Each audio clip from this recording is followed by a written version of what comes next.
So we've done a lot of videos this year, you know, and some have piqued interest more so than others, and I get it. You know, some of the stuff that we're teaching may not be relevant for some people, but one video that really got a lot of interest was the offshore video.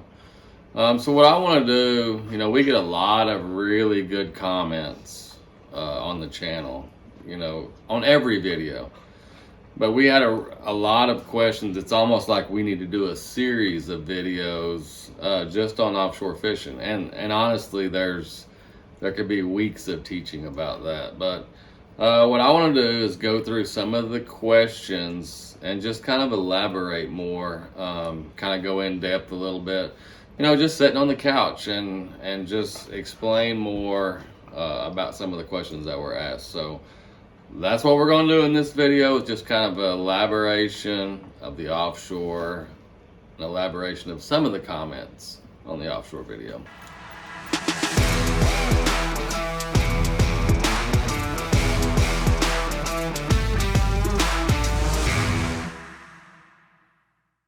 There's some right there. Kind of that triangle. So same cast, twice in a row, 2 fish. Not the size we want yet, but not every offshore school is big.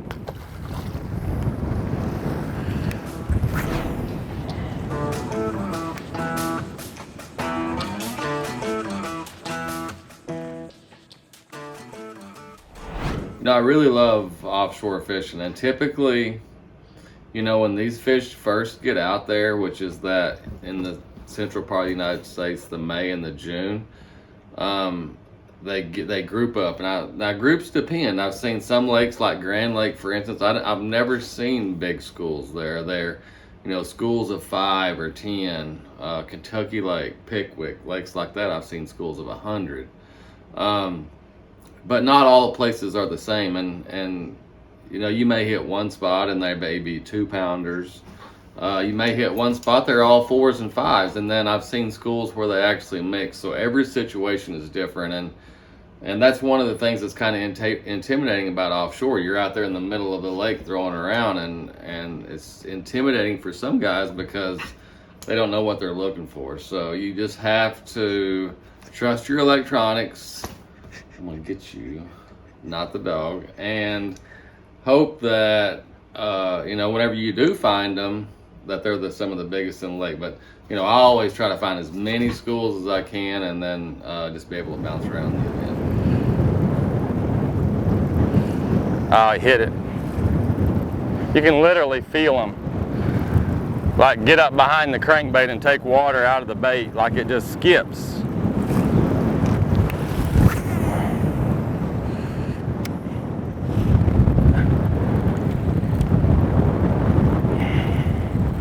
They are rigged up right there.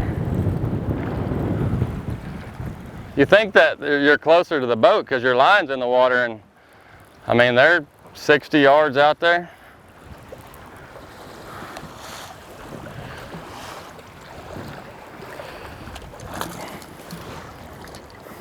Still getting the bait good. Yo, easy, buddy. He's gonna get me if I don't use pliers.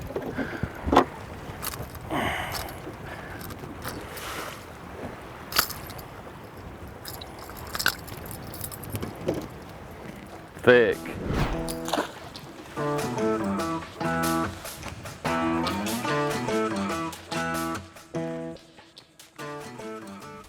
You know, in that situation, offshore fishing, I have used a wobble head before. You know, sometimes a big worm, sometimes a yum dinger, you know, sometimes a Christie critter, but it really boils down to this. When you're offshore fishing, you're probably going to make a cast in a school with whatever bait that you have on. You're probably going to get a bite. So the first thing I think about is, what am I going to catch the bigger fish on?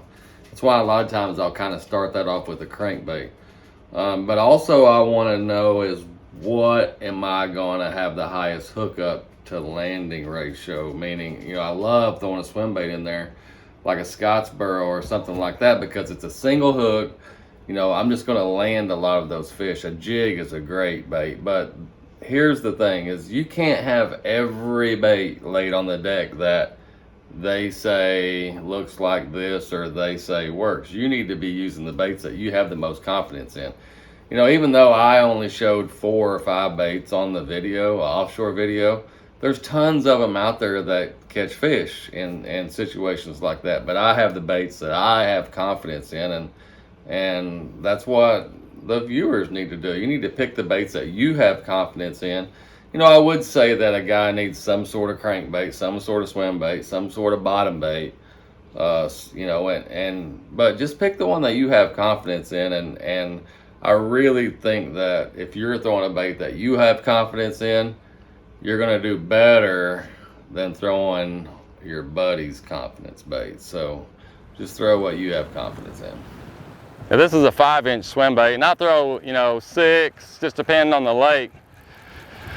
A lot of the shad in this lake, you know, the gizzard shad, they're not real big, 4, 5, 6 inches long. But just try to do something to kind of match that. I've yet to make a cast and not get a bite. Now, I haven't caught one every cast.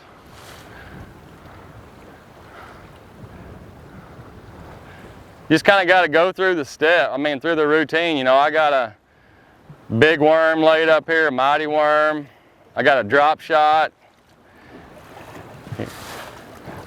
swim bait, crankbait.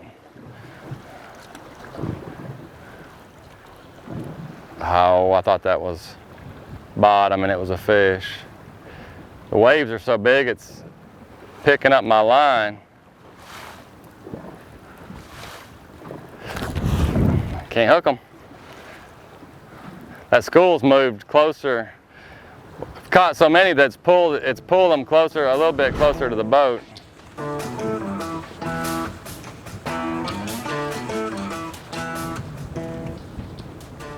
You know, these days you watch, you know, the Elite Series, for instance, Pickwick or something like that. You see these guys out there with anchor lock and live scope and all of this, you know, all of the electronics, which honestly I wouldn't want to go fishing without. Does that mean I wouldn't catch any ledge fish if I didn't have it? Absolutely not. You know, I've been doing this for 35 years as far as fishing, 30 to 35 years. And we ledge fish back in the day. It's not like that we just all came off the bank whenever anchor lock and live scope and all of that came. You know, I can remember going to Kentucky Lake back in the tournaments, and I had clear view, which is your down kind of imaging, but I didn't know how to use it.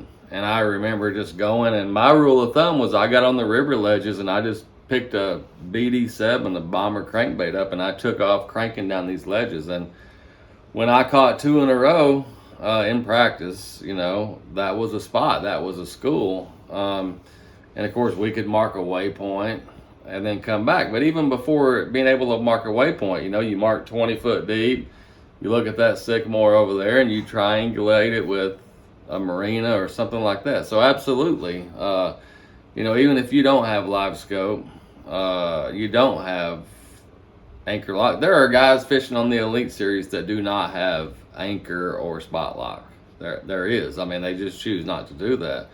But yes, you can get out there, you can learn, you can still learn how the fish set up, and honestly, it makes it easier if you learn that way, because once you get live scope and once you get anchor lock, you know, it just makes it easier because you've done it the hard way. You've already figured out of how to set up, how you may have to position your boat to make the right cast before you get those, you know, the anchor lock or the live scope or anything like that. So it can be done because there was a lot of guys that's done it up until this point.